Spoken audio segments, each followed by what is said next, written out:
Nouveau journal sur Moto Télévision, voici les titres pour commencer. Deux véhicules sont tombés dans une embuscade de ZADF sur l'axe Beni-Cassine ce mercredi. Les engins ont été incendiés et les personnes à bord, certaines calcinées, d'autres emportées aux brousses. Les chauffeurs suspendent leur trafic sur cet axe routier. Il y a plus de malades d'Ebola pour cette 12e épidémie. Les deux derniers patients qui étaient soignés au CTE de Katoa ont été déchargés ce mercredi. Les comptes à rebours de 42 jours a donc commencé il y a de cela 2 jours pour la déclaration de la fin de l'épidémie si aucun autre cas ne réapparaît. C'est tout pour les sommaires. Les titres, c'est tous ces titres alors vous seront développés dans un instant.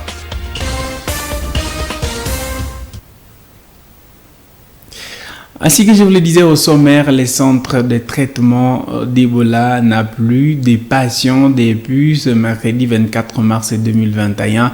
Les deux derniers malades qui étaient internés viennent d'être libérés du centre de traitement d'Ebola de Katoa ce mercredi 24 mars. Il s'agit d'un jeune garçon et d'une femme, c'est qui fait un total de 6 personnes guéries depuis la résurgence de cette maladie, dont 5 à Katoa et une personne à Masoya. Les comptes à rebours de 42 jours a donc commencé pour la déclaration de la fin de la 12e épidémie grâce Kaniki pour d'amples détails. Ces deux vainqueurs d'Ebola viennent d'être libérés du centre de traitement Ebola de Katoa. Il s'agit de Kakule Maimoto Shadrach et Kavira Ndengwa Jonine, interné au CTE Katoa depuis quelques semaines. Une occasion pour le docteur Kivati Boxiz, s'occupant de la prise en charge médicale au CTE, de saluer les efforts qui ont été fournis jusqu'à ce jour.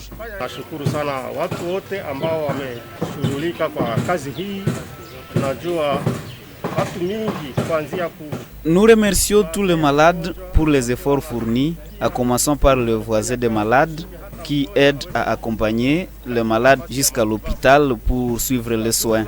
Depuis le début de cette épidémie, 11 cas ont été confirmés positifs. Avec un cas probable, 6 ont vaincu la maladie. À Katoa particulièrement, nous avons soigné 8 malades, dont 5 vainqueurs et 3 qui sont morts. Nous remercions tous ceux qui nous ont aidés pour aboutir à ce résultat. Pour sa part, Maimoto Shadrach, l'un des heureux du jour, a salué le travail du personnel soignant. Il a au même moment présenté ses excuses auprès de ses infirmiers pour des malentendus qui parfois pouvaient les opposer.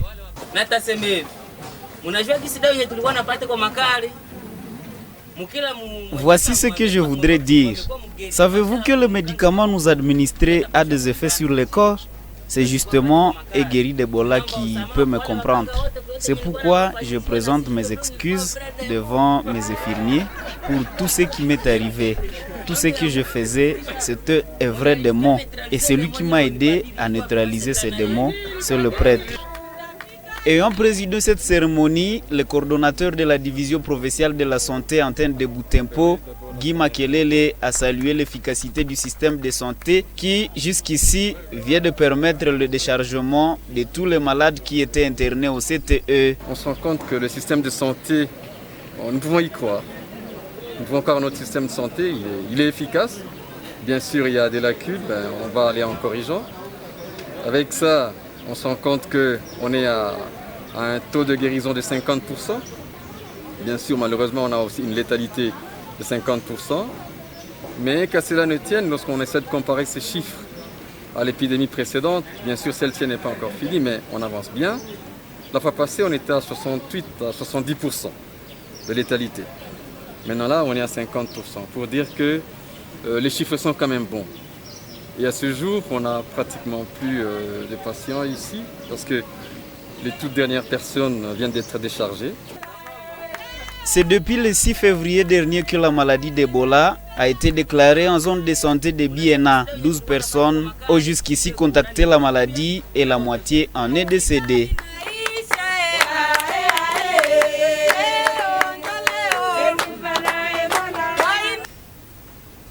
Et puis, cette mise à garde de la part de médecins à l'endroit de la population qui est appelée à s'abstenir de consommer des têtes de poisson salées, communément appelées bikichwa. Ces restes de poissons seraient à la base de plusieurs complications, notamment de malformations ou de cancers. Ceci suite aux produits utilisés pour le conserver, notamment les formaldéhyde nuisibles, j'y arrive à la santé humaine. C'est une alerte du docteur Kalimanzanzu, médecin traitant à l'hôpital de Matanda. Et Jenny Moussivira nous a dit là. Ces têtes de poisson font bon menu dans plusieurs ménages en ville de Butembo. Pourtant, leur consommation serait à la base de plusieurs conséquences néfastes sur la santé. Car, pour les conserver, on utilise des produits tels que le formaldéhyde, de perturbateurs endocriniens qui peuvent provoquer parfois les cancers ou des malformations. Dr Kalimanzanzu, qui soigne à l'hôpital Matanda, est pour l'instant inquiet face au risque que courent les consommateurs de têtes de poisson, communément appelés bikichwa. Ils sont en question, si vous les regardez d'abord, ils n'ont même pas de chair. Ce sont pratiquement des os. Et pour pouvoir les garder, pour pouvoir les conserver, il y a un produit qu'on ajoute là-dedans. Et ce produit-là contient ce qu'on appelle le formaldéhyde. Et si vous lisez sur ce formaldéhyde-là, c'est vrai, c'est un produit qui conserve, mais quand on le consomme, il y a des conséquences néfastes que ça cause dans l'organisme. Notamment, ce que nous sommes en train d'observer aujourd'hui, ce sont les cas de cancer inexpliqués. Ce médecin signale qu'actuellement son hôpital enregistre des cas inexplicables de cancer ou de malformation. La plupart des victimes sont des enfants dont l'âge varie entre 2 et 15, essentiellement issus de familles démunies, lesquels avouent consommer régulièrement ces têtes de poisson. Tous les patients que nous sommes en train de voir et qui ont des cancers, quand on essaie de poser des questions pour savoir l'origine, quand on leur demande ils prennent ces fameux poissons-là, en tout cas tous acceptent qu'ils prennent au moins 2 fois par semaine ces poissons. Alors il est question maintenant de commencer une étude pour voir d'abord la fréquence de ces cancers, parce que ce ne sont pas seulement les cancers d'un seul organe, il y a des cancers du sang, il y a même des cancers au niveau même de la peau et même ailleurs, qui sont en train de se faire voir. Dr Kalima appelle les services compétents, notamment l'Office congolais de contrôle et les autorités à soumettre ces têtes de poisson à une analyse approfondie à vue d'évaluer ces hypothèses. Ceci dans l'objectif de préserver la santé des habitants. En attendant, il appelle les habitants à la prudence.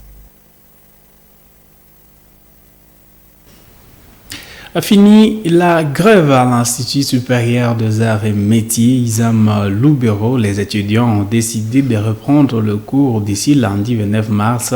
C'était au terme d'une rencontre entre les comités étudiants et les autorités académiques de cette institution, grâce à Coco.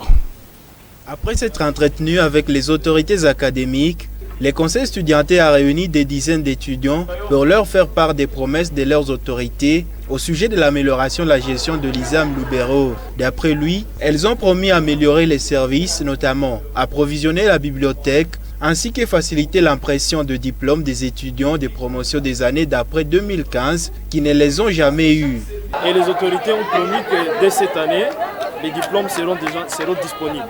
À partir de la session 2016 jusqu'à nos jours, donc ils vont déjà faire des diplomaties en fait que les diplômes nous parviennent. Pour ce qui concerne la défense, ils nous ont demandé à ce que nous fixions nous-mêmes la date de la défense pour ceux-là qui sont passés à la seconde session. Les autorités ont promis que ce musée aura bel et bien lieu dans notre bureau administratif qui sera à notre site de Soweto. À chaque année académique, ils vont pouvoir nous acheter des ouvrages qui cadrent avec nos sections voir nos options. Le comité des étudiants reste convaincu que les autorités respecteront leur engagement. Les étudiants viennent de décider que les portes soient ouvertes et eux-mêmes vont le faire ce vendredi pour permettre déjà les activités dans notre bureau administratif, l'élaboration de l'horaire pour le lundi prochain. Parce que déjà dès ce lundi, il faudrait aussi qu'ils reprennent le chemin de l'auditoire. Ainsi, les étudiants ont décidé de lever leur mouvement de grève amorcé depuis le 18 mars dernier. Ils promettent reprendre les cours d'ici lundi 29 mars. L'ISAM Lubero fait partie des dizaines d'institutions d'enseignement supérieur et universitaire opérationnelles en ville de Butembo. Il organise en son sein plusieurs options, dont la coupe-couture. Triste nouvelle, 6 civils ont été tués dans une nouvelle embuscade attribuée aux ADF ce mercredi 24 mars à Kilia. C'est sur l'axe routier Benikasindi, le chef du village de Kilia, Willy Iwakilongo. Willy Malikidogo explique à Actuality.cd que les assaillants ont visé 2 véhicules des commerçants, dont une voiture et un camion.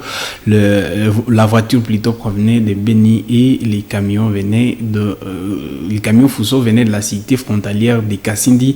Les 2 engins ont été incendiés et 3 personnes, dont une femme, sont mortes calcinées dans la voiture et 3 autres passagers qui étaient perchés sur le camion ont été achevés par balle. Plusieurs personnes sont portées disparues. Face à ces nouveaux drames, les chauffeurs membres de la SICO décident de suspendre les trafics sur l'axe Beni-Kasindi jusqu'à nouvel ordre après tant de sources à Beni. Et le maire de Butembo, Sylvain Mboussa Kanyamanda, appelle les habitants à soutenir l'initiative d'implantation des zones économiques spéciales en RDC. Appel lancé ce mercredi 24 mars au sortir d'une séance d'échange avec le ministre national de l'Industrie, Julien Paluku. Sylvain Kanyamanda, qui séjourne à Kinshasa, a saisi l'occasion de visiter la zone, pour visiter la zone économique spéciale de Maluku. Il s'est réjoui de l'avancement du processus et il espère que tel sera le cas pour la zone qui va être installée à Moussienene près de la ville de Butembo en vue d'encadrer la jeunesse. Suivez Sylvain Mboussa Kanyamanda dans ses propos recueillis par Obed Ale Kambale. Il y a les opérateurs économiques impliqués dans l'affaire qui ne cessent de venir vers moi afin de me demander de l'évolution de cette question-là. Et d'ailleurs, nous venons aussi de visiter la zone économique de Maluku parce qu'il fallait que j'ai d'abord une idée générale. Le ministre nous a rassurés. Il a dit que c'est une question très importante qui doit intervenir et appuyer nos communautés sur tous les plans, sur le plan développement, sur le plan sécuritaire. Vous savez, lorsque nous avons une jeunesse qui n'est pas occupée, c'est là qui fait que nous puissions connaître des jeunes qui s'improvisent dans les groupes armés. Une note sportive avant de quitter ce studio initialement prévu pour la soirée de mardi 23 mars. Le voyage de Léopard de la RDC n'a pas eu lieu. Il a été repoussé pour la soirée de ce mercredi 24 mars 2021. Ce voyage n'a pas été effectif faute de la disponibilité de l'avion affrété pour embarquer la sélection. Le vol n'a pas été autorisé pour des raisons sanitaires sur le site de formation léopardactu.com. Alors que les léopards sont censés jouer ce jeudi jusqu'à début de soirée, ce mercredi, il n'y avait aucun signe de vol pour la rencontre de la 5e journée où la RDC va affronter les Gabos l'après-midi de demain à jeudi. C'est tout pour cette édition du journal. Merci à vous tous de l'avoir regardé. On se retrouve très prochainement.